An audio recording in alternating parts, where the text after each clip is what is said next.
Sport Med international, la Turquie, l'Angleterre, on va revenir. Alors, on va parler un peu d'Almada, on va parler aussi de la rumeur Coutinho, mais avant ça, on va revenir plutôt couleur locale et on va évoquer un joueur qu'on connaît tous et je suppose que Jacques aussi l'a suivi dans son évolution et pour cause, puisqu'il est passé par Rennes également. C'est Jérémy Boga, Jacques, pardon, excuse-moi. Jérémy Boga, qu'est-ce que tu en penses déjà du joueur et est-ce que tu penses que ça serait une bonne idée si on parvenait à le faire signer à l'Olympique de Marseille pour la saison à venir?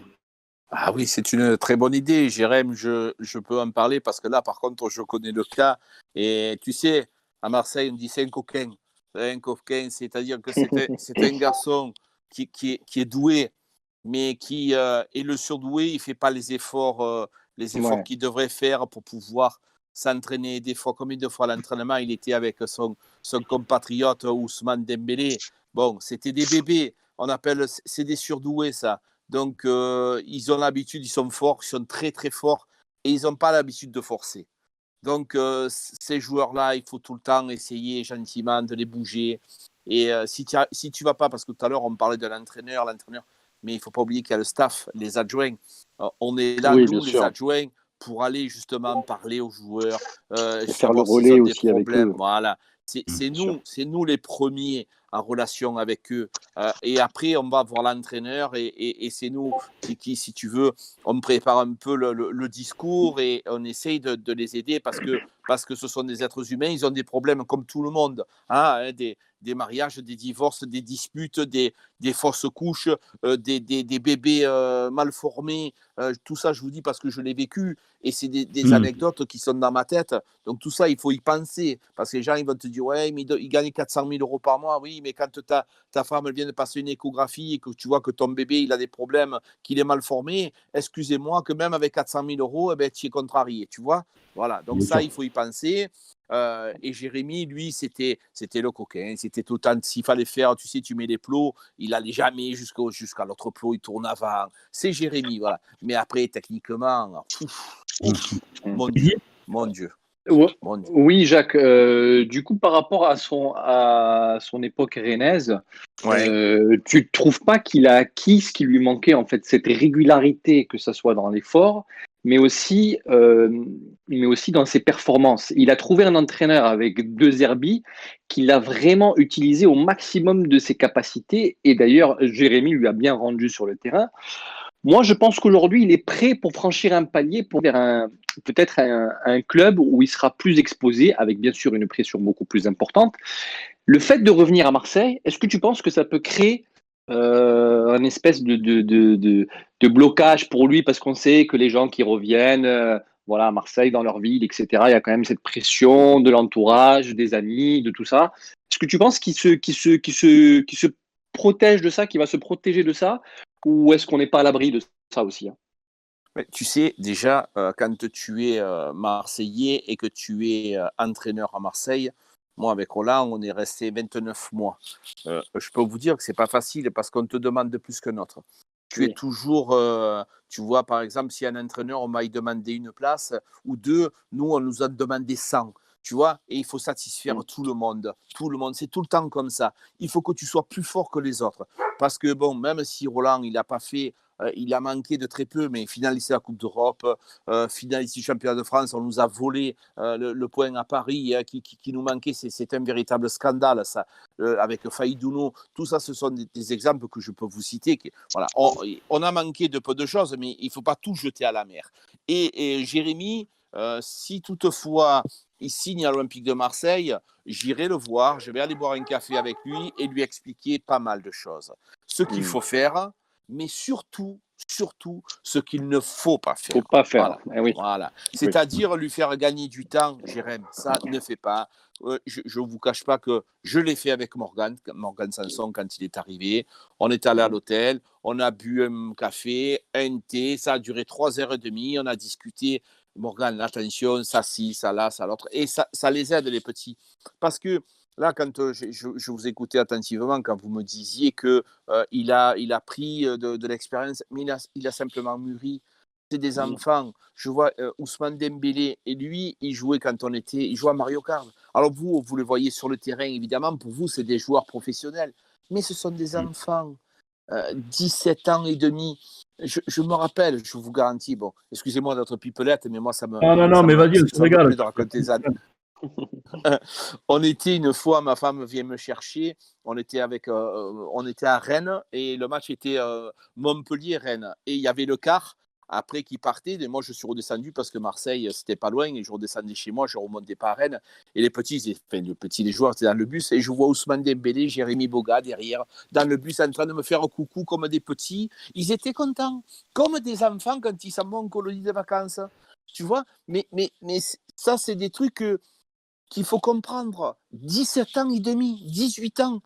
Tu comprends, quand tu gagnes 100 000 ou 150 000 euros à leur âge, qu'il n'y a rien qui t'arrête. Tu as une belle voiture, les filles, les sorties, les vêtements, les machins.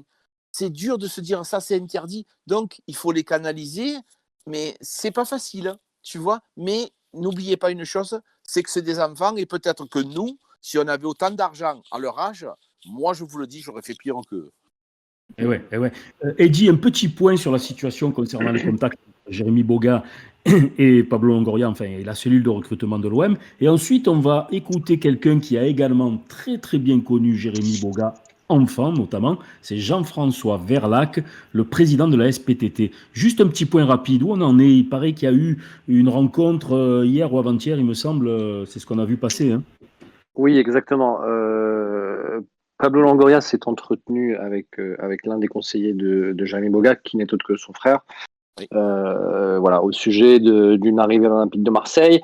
Faut savoir que c'est un dossier qui n'est pas traité d'aujourd'hui, hein. Ça fait un certain temps que l'OM le suit, et du coup Longoria a vraiment dans ses priorités ce poste, et en l'occurrence le profil de Jérémy. Néanmoins, on est en face de Sassuolo qui le valorise à un prix très très élevé. L'Olympique de Marseille n'ira pas au-delà d'un certain prix, qu'on ne va pas évoquer, mais qui semble toute correcte pour un joueur à qui il reste un an de contrat. Jérémy, d'après les contacts qu'on a, en fait sa priorité. Pour lui, demain, à offre équivalente avec un autre club, il choisira l'OM. Il s'est déjà entretenu avec Jorge Sampaoli, donc il sait dans quel schéma il va jouer.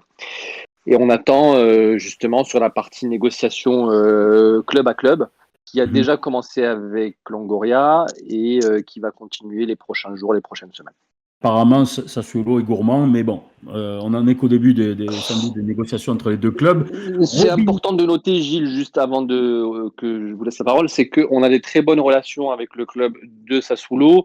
Le transfert de Lopez a été fait dans des considérations qui avait plu à l'époque au président de Sassuolo, et le contact est régulier à travers les connexions de Longoria qui a déjà travaillé à l'époque. Donc voilà, donc il y a un certain nombre d'éléments qui vont aider l'OM dans cette opération. Une remarque de Edine, hein. Comment c'est possible que l'OM redevienne une priorité pour les joueurs? On en parlera en deuxième partie d'émission, ça sera dans notre partie des NCG, et également on reviendra sur l'interview qu'a donné Franck McCourt à l'équipe et son passage devant l'Assemblée Générale de la Ligue. On en parlera un petit peu de cette thématique. Pour le moment, on est vraiment focus sur le mercato. On parle de Boga. Avant d'écouter le président de la SPTT, il y a Robinho qui nous a rejoint. Robinho, le roi des paris sportifs.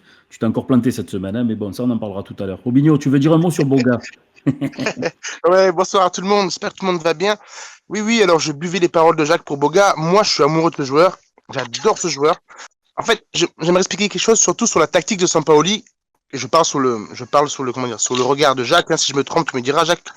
Je pense sincèrement que l'année dernière, avec son système à 3 défenseurs, il bricolait sur le côté. Un Luis Enrique qui était piston gauche, c'est pas son poste. C'est vraiment qu'il voulait mettre en place ça pour le moment. Je pense que cette année, après je peux me tromper, on va sûrement jouer en 4-3-3 et de temps en temps, il jouera aussi à 3 défenseurs. Il faut savoir que Boga, pour moi, c'est vraiment un attaquant côté gauche et que je vois que Longoria et Sampaoli sont en train de remettre l'église au milieu du village pour une équipe qui va droit au but. Ça fait quand même longtemps qu'on n'a pas eu des joueurs comme Boga s'il arrive, comme Under, des dribbleurs qui percutent avec un jeu beaucoup plus moderne et beaucoup plus offensif. J'espère que ça va le faire. En tout cas, j'espère qu'il va signer et je pense qu'on aura une très belle équipe.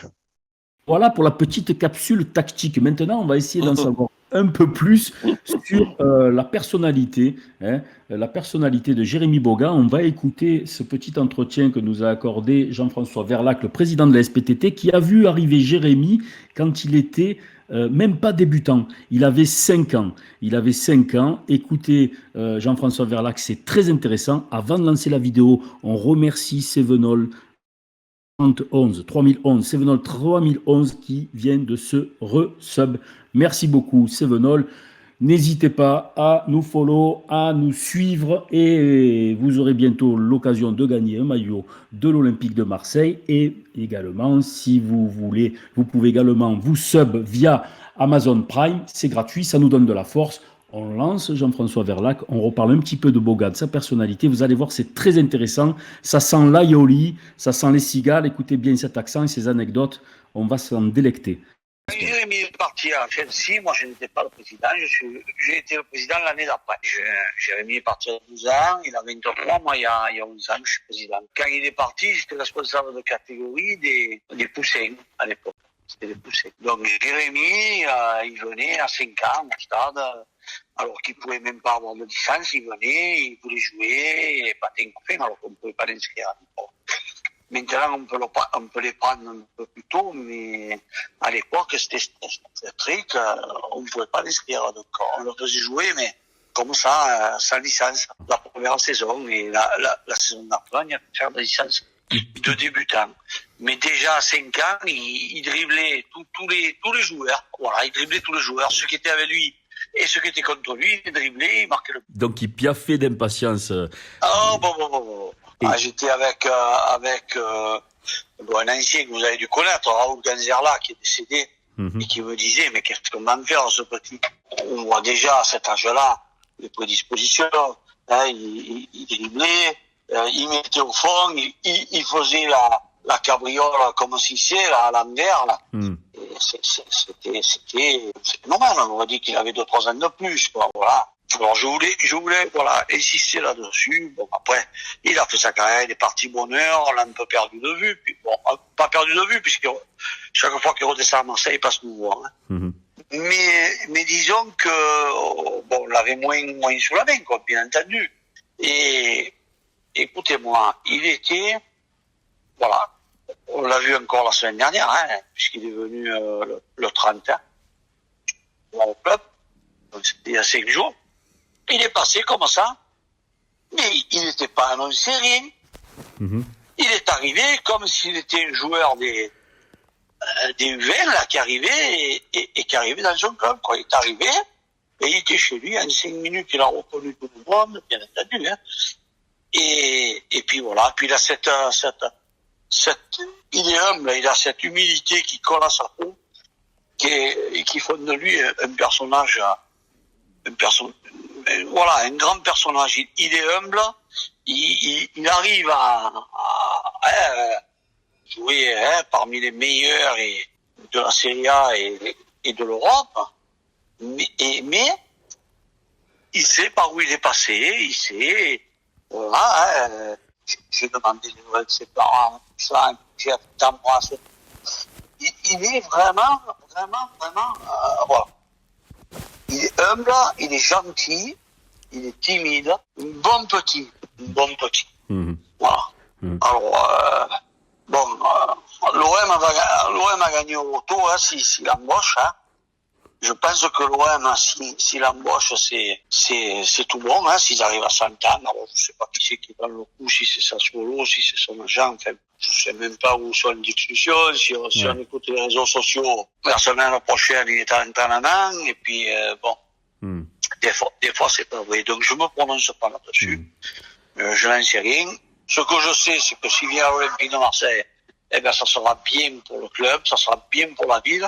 J'espère que ce sera bien pour lui. Jérémy, il est bien à Sassuolo, hein, c'est parce que je connais un petit peu l'Italie et je sais que c'est un club bon, qui lui va bien, hein, parce qu'il n'y a pas la pression des grands clubs comme la Juve, comme le Milan, ou comme Naples, ou comme d'autres clubs. Hein. Il n'y a pas de pression, donc il est bien quand il joue sans pression, parce voilà, donc après, Olympique de Marseille, c'est son club de cœur, hein, son club de cœur. Il a été blessé, donc c'est compliqué, hein, être blessé quand tu es jeune comme ça. Voilà, les Mbappé, bon, Dembélé non, parce qu'il est blessé. Mais enfin, faut pas oublier qu'il était l'aile gauche et l'aile droite de Rennes il y a 3-4 ans, c'était Dembélé et Boga, quoi. Hein. Et voilà, donc c'est deux gamins qui ont été blessés. Alors, après, peut-être qu'on tire trop dessus la corde aussi des gamins, hein, faut peut-être laisser pas dire, hein. Il a été blessé, et voilà, bon. C'est pour ça que c'est un peu stagné sa carrière. Mais moi, je reste sur les déclarations que j'avais faites il y a 4 ou 5 ans, quand Deschamps a pris l'équipe de France. C'était que Deschamps le sélectionne à 8 ans là pour le verrouiller, quoi. Il l'a pas fait. J'ai pas de leçon à y donner, hein, puisque là, il connaît mieux le travail pour moi, hein. Mais c'est vrai que Jérémy, en équipe de France, il pourrait rivaliser avec les Coman, les Mbappé, et voilà, quoi. Donc, moi, je le mets dans la même catégorie. Dembélé, Coman, Mbappé et Boga, c'est pareil pour moi. Moi, Jérémy, je l'adore. Alors, s'il est parti, il est reparti aujourd'hui. Je sais qu'il est reparti aujourd'hui. S'il n'était pas parti, je crois qu'il venait manger ce soir chez moi, mais il m'a dit ça sera compliqué, mais il me dit la prochaine fois je viendrai. Donc il vient, mais comme ça, sans prévenir, sans rien, il arrive, voilà, comme quand il était au club, voilà. Allez, je suis là, allez, on y va.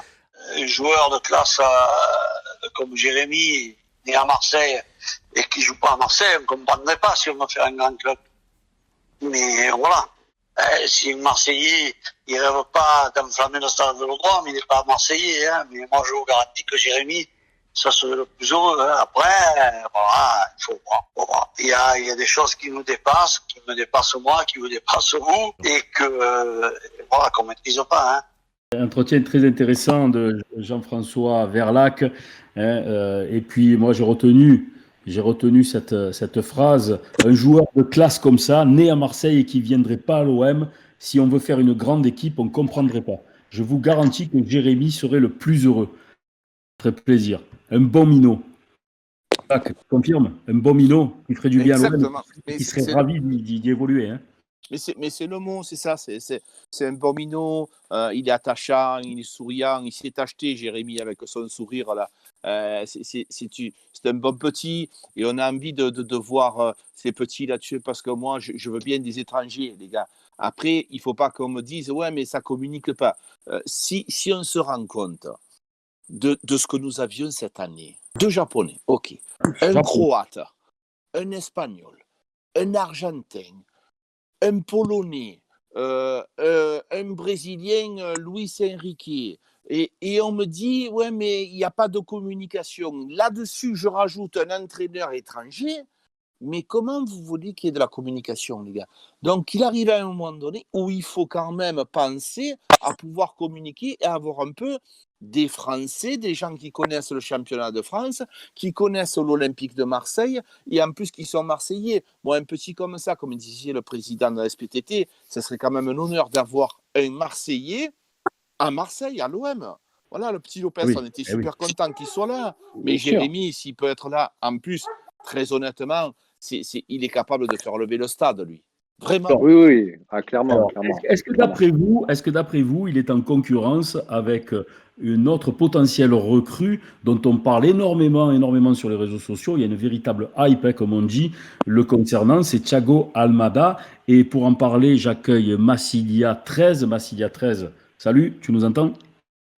Bonsoir à tous, est-ce que vous m'entendez? Ouais, très bien, Massilia. Massilia, merci, bonsoir à tous en tout cas, bonsoir à la room et à toute l'équipe de Smormet en tout cas.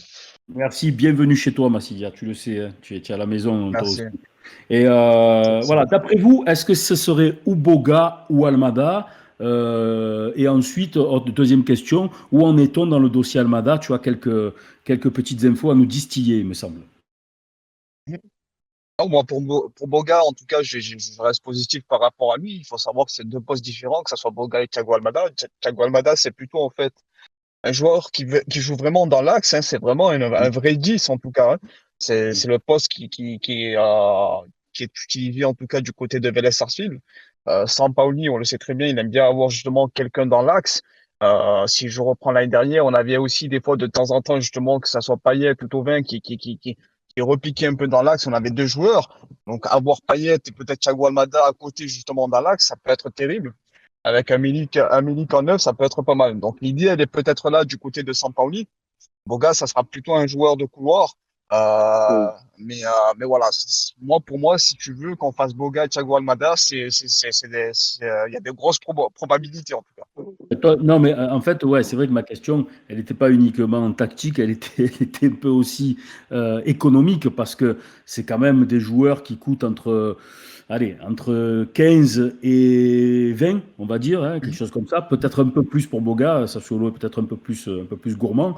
À ce sujet, est-ce que toi, tu as du nouveau concernant les négociations, les tractations qui ont été entamées il y a quelques semaines entre le clan Almada et l'Olympique de Marseille?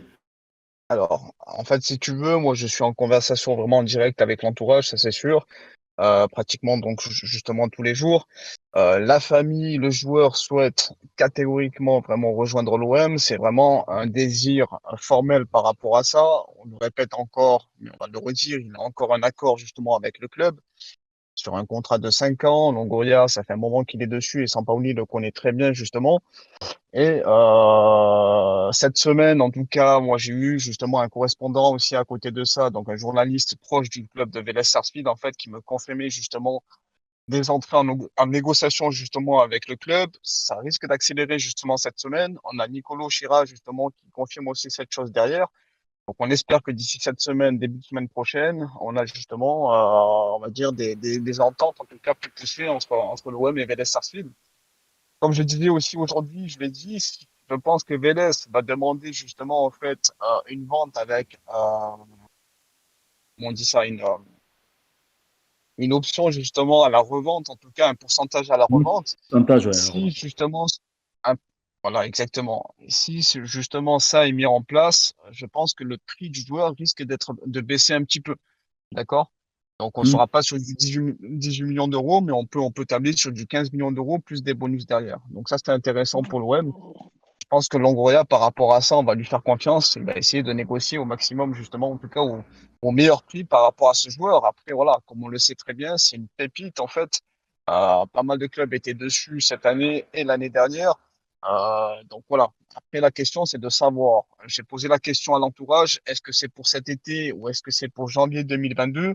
J'attends encore des réponses, mais moi, je tablerai plus pour cet été. Ça sera pas justement parce qu'il y a la Copa Libertadores aussi. Il y a encore cette question qui revenait souvent. Et la deuxième question aussi, c'était aussi sa double nationalité. Est-ce que justement il avait une nationalité italienne ou argentine? En tout cas, j'ai eu en fait deux sons de cloche. La première, c'était que si tu veux, du côté en Argentine et du côté en fait de Vélez, en fait, tous les jeunes joueurs avaient justement tendance à avoir la double nationalité, c'est-à-dire en fait argentine et italienne en même temps. C'est pas le cas apparemment pour Almada. J'ai eu une confirmation de ses proches, comme quoi il a juste la nationalité argentine. Donc Mm. voilà, il faut faire attention par rapport à ça. Oui, eh oui. Donc, Ouais, en tout mais, cas, mais, c'est mais- rassurant, c'est rassurant sur le dossier Almada, Massilia. En tout cas, nous, les informations qu'on a, c'est que ces deux dossiers sont complètement décorrélés, hein, qu'il n'y a pas de concurrence économique entre le dossier Boga et le dossier Almada. C'est sur des postes complètement différents. Ils ont des enveloppes prédéfinies pour chaque poste et ils ne sortiront pas de ces enveloppes-là. Il faut bien l'avoir à l'esprit. Thiago Almada, l'OM était vraiment proche de le faire il y a un mois. Le dossier d'Hirson a vraiment complexifié les négociations. Aujourd'hui, on revient à des négociations qui sont plus raisonnables. L'OM temporise sur le dossier Almada.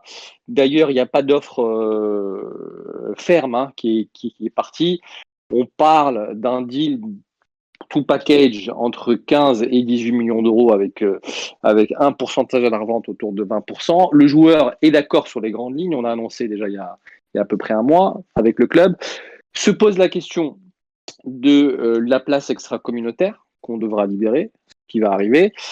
Et se pose la question aussi de la volonté du joueur de jouer la Copa Libertadores.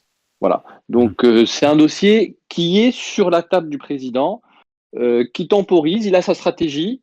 Il pense qu'il va le faire. Boga, vous avez bien vu qu'il y avait effectivement des discussions et que c'était en cours. C'est des dossiers difficiles. C'est les dossiers les plus difficiles qui se font aussi en fin de mercato. Donc, il faut être plutôt patient sur ces dossiers-là. Mais l'OM peut raisonnablement espérer les débloquer avec la volonté des deux joueurs, surtout parce que quand vous avez l'accord des joueurs, c'est plus facile de discuter avec les clubs. Sport-Med à l'heure internationale, on était tout à l'heure en Turquie, en Angleterre, là on est en Amérique du Sud du côté de l'Argentine. De l'Amérique du Sud, de l'Argentine au Brésil, il n'y a qu'un pas et on va le franchir allègrement. On va évoquer le cas Coutinho. Alors je vais poser la question directement, fantasme ou réalité Coutinho? D'abord, est-ce qu'on a réellement des infos concernant des contacts ou des prises de renseignements de la part de la cellule de recrutement de l'OM? Et en l'occurrence, alors s'il y a une véritable volonté de se mettre sur un joueur comme Coutinho, là par contre ça pourrait annihiler la piste Almada parce que là en l'occurrence on est sur les mêmes postes, Eddy. Oui, exactement. Je m'excuse de vous couper les enfants. Oui, Jacques. Je vais être obligé de vous laisser, mais je vais essayer de vous écouter attentivement. Là, je suis obligé de vous laisser. Merci beaucoup pour l'accueil. Merci à toi, Jacques. Très sympa. Et c'est vraiment une émission enrichissante. Voilà. Jacques, on te remercie chaleureusement. Et tu as vu, tu viens quand tu veux, hein, pas besoin de prévenir. Hein. Oui. Mais moi, il faut que vous me le disiez. Les gars, j'ai 56 ans là-dessus, moi, les réseaux sociaux. Et il faut m'envoyer sur Twitter, Jacques, voilà, parce que, vous savez, moi, je joue aux boules, je suis en repos. Voilà. Jacques, aujourd'hui, on pensait que tu étais déprimé après ta défaite en élimination à la Marseillade. Ouais. On n'a pas voulu te déranger. On a dit qu'il doit être au fond du trou. On va le laisser se remettre d'abord. Non, vous inquiétez pas. C'est pas un problème, ça. Merci, Jacques. Merci beaucoup. Merci, Jacques. Bonne soirée. Bisous à tous. Ciao, ciao. Merci à toi. À bientôt. Ciao. La bise à Karim. Ouais, ciao. À bientôt. Ouais, Eddy, alors, on disait... Oui, je voulais juste laisser peut-être Massilia rebondir parce que je pense qu'il voulait nous dire quelque chose sur le dossier Almada pour clôturer. On clôture le dossier Almada. On parle après de Coutinho parce qu'on a un programme chargé en deuxième partie avec notamment Kojak et Gabi. On va parler DNCG, on va parler un petit peu vente OM. Allez, on y va. On clôture le dossier Almada. On parle un peu de Coutinho ensuite. Juste en fait deux petites choses, une rigolote et une plus sincère, on va dire. Celle qui est plus sincère, c'est au niveau de Orelano. En fait, on a entendu parler justement de son nom la semaine dernière. En tout cas, pour moi, c'est de la poudre aux yeux. Je pense pas que l'OM va se positionner dessus. La priorité reste vraiment Thiago Almada. Ils vont vraiment se concentrer sur ce joueur. Le deuxième point un petit peu plus rigolo, on va dire, à chaque jour, donc je communique avec eux, donc, et je fais part aussi des transferts que fait l'OM, justement, et il y en a eu pas mal entre la semaine dernière et aujourd'hui, en tout cas, et sur la liste que j'ai transmise justement à l'entourage, je n'avais pas mis Thiago Almada, justement, parce que c'était pas encore officiel, et la réponse que j'ai eue de l'entourage, on m'a dit, vous avez retiré Thiago Almada, avec un petit sourire. J'ai dit, vous inquiétez pas, Thiago Almada, ça sera la cerise sur le gâteau. donc voilà. Alors, on enchaîne sur le dossier Coutinho. Sur le dossier Coutinho, le fameux dossier qui peut faire basculer tout le mercato. Ce dossier-là existe. Hein, on le répète depuis plusieurs semaines, il existe. Il est bien, malgré les dires et malgré les démentis d'un certain nombre de personnes autour de la presse et d'intervenants. Ce dossier-là existe. Il est en train d'être traité par des intermédiaires avec Pablo Longoria. Le FC Barcelone veut libérer le joueur. Le Barça a une dette qui tourne, une dette qu'ils ont accumulée globale, le club qui tourne autour des 800 millions d'euros. Ils ont Lionel Messi qui est en fin de contrat et la priorité de Laporta qui a été élu pour ça, c'est de garder Messi. Il y a un loft qui a été fait à Barcelone avec Umtiti, avec Pjanic, peut-être également avec Griezmann dans les prochains jours, on verra, et qui seront rejoints par Coutinho. Les négociations avec l'OM sur la partie salariale ont été entamées. Le club est en train de travailler sur un montage pour pouvoir proposer quelque chose de cohérent aux joueurs sur un contrat court. On parle d'un contrat entre 2 et 3 ans avec une volonté de retaper le joueur pour lui-même déjà pour se préparer pour la Coupe du Monde 2022 qui arrive au Qatar et également pour que l'OM puisse avoir entre guillemets son coup marketing et sportif qui relancerait la suite de son projet. Voilà. Alors les questions sont nombreuses dans le chat et les pistes sont tellement diverses concernant ce mercato extraordinaire. On n'a plus vu de mercato comme ça depuis j'allais dire des années, mais c'est sans doute même, on peut compter en décennies, aussi intense. Et du coup, ça nous fait faire des heures supplémentaires. Alors on ne peut pas évoquer toutes les pistes et tous les cas en détail, mais on va essayer de faire un rapide tour d'horizon des rumeurs les plus crédibles, on va dire, et ensuite on passera à la deuxième partie. David Luiz, quid de David Luiz? La question est posée par Davdub. Quid de David Luiz? Alors, David Luiz, c'est la priorité identifiée par Sampaoli sur un profil expérimenté dans sa défense à 3. Voilà. Aujourd'hui, avec les mouvements qu'on a en défense centrale, c'est un dossier qui était très très chaud il y a même pas une dizaine de jours, qui aujourd'hui reste dans les starting blocks, mais qui est moins prioritaire qu'il y a 2 semaines. L'OM veut surtout boucler Saliba dans les prochains jours avec une option d'achat. C'est vraiment l'objectif. Est-ce qu'ils vont y arriver ou pas, c'est une autre histoire.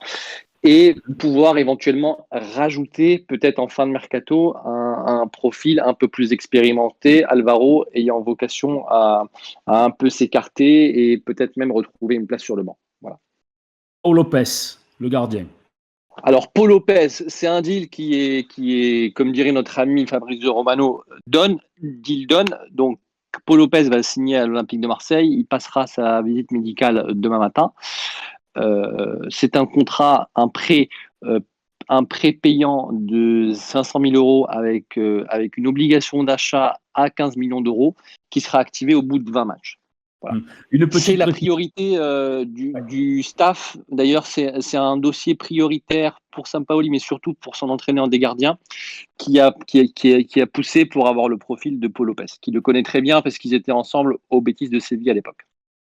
Petit rembobinage sur Coutinho. Je vois passer un message de Hichem, on l'embrasse, Hichem, le frérot, qui nous dit Puma serait dans le coup si un deal se faisait avec Coutinho. Ed, est-ce que de ton côté, tu as eu également ces infos? Alors, le joueur, c'est important de comprendre que le joueur est chez Nike aujourd'hui, que ça renégocie avec Nike, que Puma est intéressé pour l'attirer, que Puma étant le sponsor actuel de l'Olympique de Marseille, l'équipementier actuel, clairement Puma pourra, on va dire, fluidifier le deal s'il est amené à se concrétiser. Voilà. Luan Pérez, le défenseur central de Santos. Du nouveau, Juan Pérez, c'est très chaud oui, ces derniers jours. C'est très très chaud sur Juan Pérez. Ça sera peut-être même la prochaine officialisation après Paul Lopez et Guendouzi, parce que Saliba, comme je vous expliquais, l'OM tente encore d'obtenir l'option d'achat. Alors, pour Pérez, c'est une priorité de Sampaoli. C'est lui qui a poussé le dossier au maximum. Il faut savoir qu'il était à Santos et c'est lui qui l'a recruté à Santos à l'époque. Donc, c'est très important de l'avoir à l'esprit. C'est un joueur qu'on décrit encore dans nos médias français, malheureusement, comme étant un joueur rustre, dur sur l'homme. C'est un superbe relanceur. C'est un joueur très élégant, très technique, qui peut jouer en tant que défenseur central, mais également en tant qu'arrière gauche. Donc, ça a le mérite peut-être de couvrir les 2 postes. Il va arriver pour un prix de transfert relativement correct. Il est considéré comme le meilleur défenseur central du Brésil. Et il a des chances d'ailleurs d'être dans la Seleção s'il fait une bonne saison à l'OM. Donc, superbe pioche. que ça écarterait la piste David Luiz si on arrivait à faire donc Luan Pérez et Saliba? Alors, c'est important de noter qu'il va y avoir le départ de Douillet Kaletaka, de Perrin également qui est prévu, qui est dans les starting blocks. Donc tu perds 2 défenseurs centraux. Alvaro, malgré sa prolongation de contrat qui était automatique dans son bail, il pourra et il sera sûrement amené à retrouver le banc de touche. Donc il manquera une touche expérience et que Sampaoli a dans son idée d'utiliser David Luiz en tant que défenseur central, mais également dans l'évolution de son système en tant que sentinelle ou libéraux haut. Donc c'est un dossier qui reste sur la table et qui pourrait se faire malgré l'arrivée de Luan Pérez. Voilà. Avant de partir en Italie pour Simeone et du côté de Florence pour le duo Lirola et Pulgar, une petite parenthèse avec une question de Roris38. Gilles, je comprends pas, c'est qui Ed pour avoir ces infos? Journaliste, il travaille au club. Ed, rappelle un petit peu, voilà, comment. Ed, il fait partie de la cellule de recrutement avec Momo. De la cellule mercato, pardon, pas de recrutement, le lapsus. Ça pourrait. Je ne travaille pas avec Mathieu Louis-Jean, mais c'est on jamais, non. Allez, en 2 mots. Alors, moi, dans le civil, je vais pas m'étendre sur ce que je fais dans la vie. Dans le civil, je travaille dans un domaine qui me permet de rencontrer un certain nombre de personnes de haut niveau, dans le sport et hors sport surtout, et d'avoir des informations. Il y a beaucoup de personnes qui savent que je suis supporter de l'OM, donc dans nos discussions, ils sont amenés à me transmettre des tuyaux sur le club. Voilà. Et je vous garantis que ces tuyaux ne sont pas percés. Pour preuve, on recoupe souvent avec Massilia et on retombe souvent sur les mêmes infos. Et même du côté de Hichem, parfois quand il y a des infos mercato, on recroise, et on recoupe et on retombe souvent au détail près sur les mêmes infos. Hichem justement qui nous dit alors quid de Pulgar? Allez, on passe on va faire vite. On va en Italie. On va du côté de la botte. Pulgar, c'est un dossier, pour être clair, qui est lié à celui de Camara. Ok, c'est le joueur qui a été identifié pour remplacer Camara dans le système qui sera mis en place. Actuellement, Bouba Camara, il y a un petit embroglio. Le joueur n'est pas hyper clair sur ses intentions. On pense du côté de l'OM qui veut rester pour pouvoir du coup partir libre l'an prochain et avoir peut-être plus de choix. Il y a eu en début de mercato une approche très concrète de City. City est un peu en stand-by maintenant sur le dossier comme Chelsea. Donc c'est plutôt en Italie que les approches sont les plus pressantes. Pablo Longoria, lors de son séjour, s'est entretenu avec le Milan AC sur le dossier Camara. Il y aura sûrement des avancées les prochains jours. Ça dépendra aussi de la volonté du joueur, s'il voudra aller au bout de son bail ou pas. Voilà. Alors, sur le dossier Lirola, il n'y a pas d'inquiétude à avoir. Il va rejoindre l'Olympique de Marseille. On est en train de discuter les derniers détails avec la Fiorentina. L'opération va se faire. On sera quand même proche de la somme de l'option d'achat, mais ça nous a permis de gagner un peu de temps aussi par rapport à la DNCG, à la clôture comptable. Simeone est d'accord avec l'OM, il s'est entretenu avec Sampaoli, il sera la doublure de Milik l'an prochain. L'opération est très bien engagée, il y a un bon feedback avec Cagliari sur le dossier Strootman et on est à 1 million, 2 millions près pour que le deal se fasse. Voilà.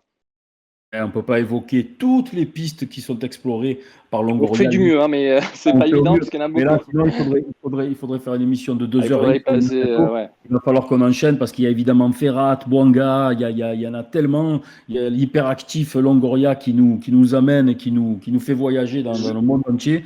Alors, on a été obligé de. Je vois que le dossier Adli, excuse-moi, je vois que le dossier Adli revient parce que c'est vrai que c'est quelque chose qui revient beaucoup dans le chat. Le dossier Adli, aujourd'hui à l'Olympique de Marseille, il est mis de côté. C'est un dossier qui est mis de côté. Concrètement, le board de l'OM n'a pas vraiment apprécié les contacts avec le joueur qui lui n'est pas très clair sur ses positions. Donc il a été mis de côté. Voilà. Non, non, non, non. Ed n'est pas le fils caché de Longoria. Détrompez-vous. Ed, il a quasiment le même âge. Je pense que même il est plus âgé que Longoria. En tout cas, c'est un mercato de ouf, comme nous le dit un auditeur dans le chat. J'ai perdu son pseudo. Il m'en voudra pas. Mercato de ouf, Basilia. Qu'est-ce que tu en penses, toi? Ça te donne beaucoup de boulot aussi, hein? Oh, on a pas mal de travail, hein, je veux dire, que ça soit la semaine dernière ou cette semaine. Comme l'avait dit Ed, en fait, avant le 10, tout va s'accélérer après ce rendez-vous de la DNCG. On est vraiment en plein dedans. On attend encore peut-être entre 5 et 6 joueurs. Hein. Faut bien se rappeler ça. Hein. Donc, il nous reste encore beaucoup de travail. Tant mieux pour tous les supporters, tant mieux pour l'équipe. Il faut de la concurrence pour justement avoir quelque chose de solide. Il faut savoir qu'on joue aussi l'Europa League et le championnat, plus les coupes à côté. Donc, il va nous falloir un groupe, en tout cas, étoffé, ça c'est sûr. C'est pas fini. Il se peut même qu'on a un nom qui sort, qui soit pas encore sorti dans les journaux. Ça, c'est fort possible. Mais en tout cas, j'espère qu'il y a encore du bon monde qui va venir du côté de la cité phocéenne. Je me tends la perche en évoquant la DNCG, justement. On va passer à la deuxième partie.